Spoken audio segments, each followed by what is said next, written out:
Hello everyone.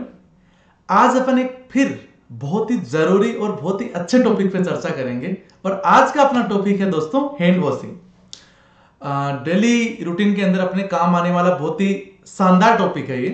Okay. और hospitality के अंदर या फिर बोल सकते हैं कि अपने नर्सिंग प्रोफेशन के अंदर, मेडिकल प्रोफेशन के अंदर बहुत ही इंपॉर्टेंट टॉपिक है ये। ओके। यानी डेली रूटीन के अंदर अपने को यूज करना होता है। ओके। तो WHO वर्ल्ड हेल्थ ऑर्गेनाइजेशन के अकॉर्डिंग जो गाइडलाइन बनी हुई है उसके अकॉर्डिंग हैंड वॉशिंग की कितनी स्टेप होनी चाहिए।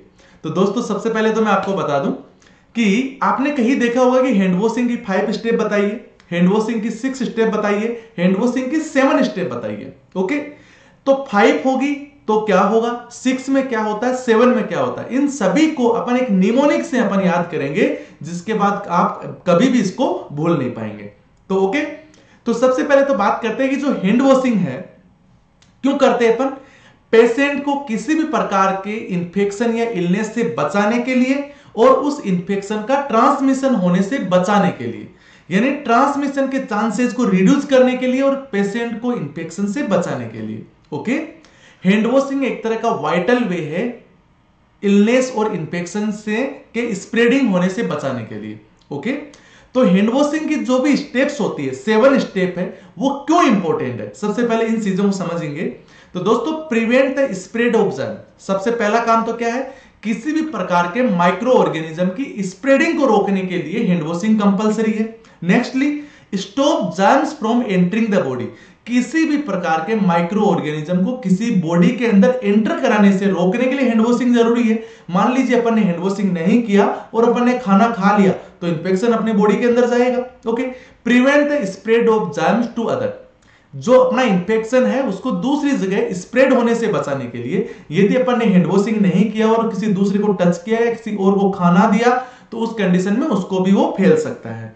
Prevent the spread of germs to food and drinks, किसी भी प्रकार के खाने और पीने वाली चीजों के साथ किसी भी माइक्रो ऑर्गेनिज्म की स्प्रेडिंग को जाने से रोकने के लिए। ओके।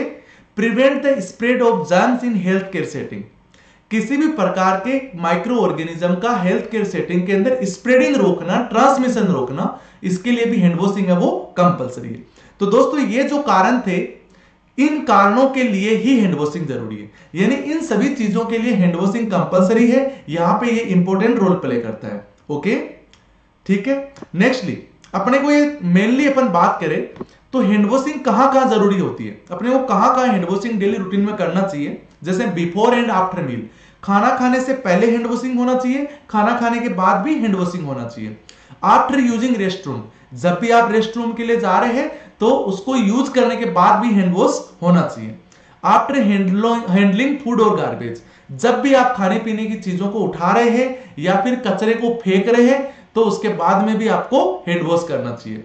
आफ्टर टचिंग ए पेट और चेंजिंग ए डायपर, जब भी आप किसी पालतू जानवर को, डॉगी को टच करते हैं तो उसके बाद हैंड वॉश करना चाहिए। कभी भी डायपर चेंज करते हैं तो उसके बाद आपको हैंड वॉश करना चाहिए। आफ्टर ब्लोइंग योर नोज, जब भी आप अपने नोज को टच करते हैं तो वहां से नेजल सिक्रीशंस कभी कभी आता रहता है, इसीलिए उसके बाद भी आपको हैंड वॉशिंग करने की जरूरत है। आफ्टर कपिंग, जब भी खांसी आए मुंह पे हाथ रखना है, उसके बाद में उसको हैंड वॉश करना है। स्नीजिंग हो तो भी करना है। जब अपन बाहर जाए, आउटसाइड जाते हैं और किसी जगह टच भी नहीं किया तो भी घर आके हैंड वॉशिंग करना होता है, क्योंकि बाहर के एक्सटर्नल इन्वायरमेंट में कहीं ना कहीं किसी डर्ट से या माइक्रो ऑर्गेनिज्म से अपने हाथ ऑलरेडी इंफेक्टेड हो चुके होते हैं। बिफोर एंड आफ्टर विजिटिंग, यानी कहीं पे भी विजिट करने से पहले हाथ धोने चाहिए जिससे सामने वाले को अपन स्प्रेड ना कर पाए, और जब वहां से विजिट करके निकलते हैं तब भी अपने को हैंड वॉश करना चाहिए जिसके बाद वो इंफेक्शन अपने को ना फैले। टेकिंग केयर ऑफ समवंस और इज सिक, यदि किसी सिक पर्सन से आप मिलने जाते हैं तो जाते टाइम भी हैंड वॉश करना है और वहां से निकलते टाइम भी हैंड वॉश करना है। किसी सिक पर्सन के पास, किसी बीमार आदमी के पास जा रहे हैं, उसकी इम्यूनिटी सप्रेस रहती है, उस कंडीशन में आप बाहर का किसी माइक्रो ऑर्गेनिज्म को एंट्री ना दे दे, इसीलिए हैंड वॉशिंग होना है। और जब वहां से जा रहे हैं तो वो एक बीमार आदमी है और उसके पास में हो सकता है कुछ इंफेक्शन हो, वो आप खुद ना ले ले, किसी और को ट्रांसमिशन ना कर दे, इसीलिए हैंड वॉशिंग जरूरी है। तो ये कुछ इंपॉर्टेंट यहाँ पे टाइम्स है या फिर कुछ सम टाइम्स है जब आपको हैंड वॉशिंग करने की जरूरत होती है। ओके। अब बात करते हैं अपन इसके स्टेप्स पे कि हैंड वॉशिंग के कितने स्टेप्स होते हैं। ओके।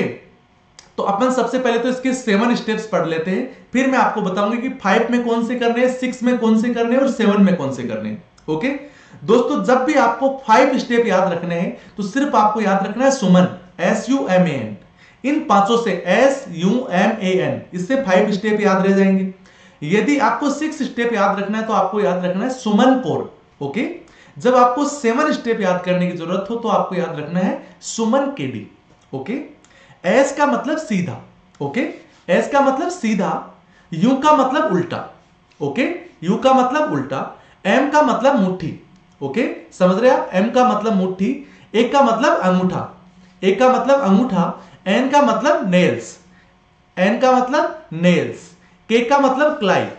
ओके, और डी का मतलब ड्रायर। ये 7 स्टेप होते हैं। जब आपसे पूछा जाए 7 स्टेप बताइए हैंड वॉशिंग के, तो आपको ड्रायर को भी इंक्लूड करना है। ओके, सुमन के साथ के को और डी को दोनों को यूज करना है। जब आपसे 6 स्टेप पूछे जाए तो सुमन के साथ सिर्फ के को ऐड करना है, जिसको आप सुमन कोर के हिसाब से याद रख सकते हैं। और जब आपसे सिर्फ 5 स्टेप पूछा जाए तो वहां आपको सिर्फ सुमन याद रखना है। ओके दोस्तों, तो आपको सुमन से सीखने हैं हैंड वॉशिंग के सारे तरीके। ओके, सिर्फ 5 स्टेप सीखने हैं तो सिर्फ सुमन से, सिर्फ आपको 6 स्टेप सीखने हैं तो सुमन कोर से सीखना है, और जब आपको 7 स्टेप सीखना है तो सुमन केडी से सीखना है। ओके, बट इसके अंदर सुमन है वो अपना मुख्य रोल निभा रही है। ओके, तो सुमन से में भी आपको याद रहेगा। अच्छा निमोनिक है दोस्तों याद करने का। ओके, और आशा करता हूं आपको समझ में आया होगा। फिर मिलते हैं नेक्स्ट क्लास के अंदर अपन। ओके।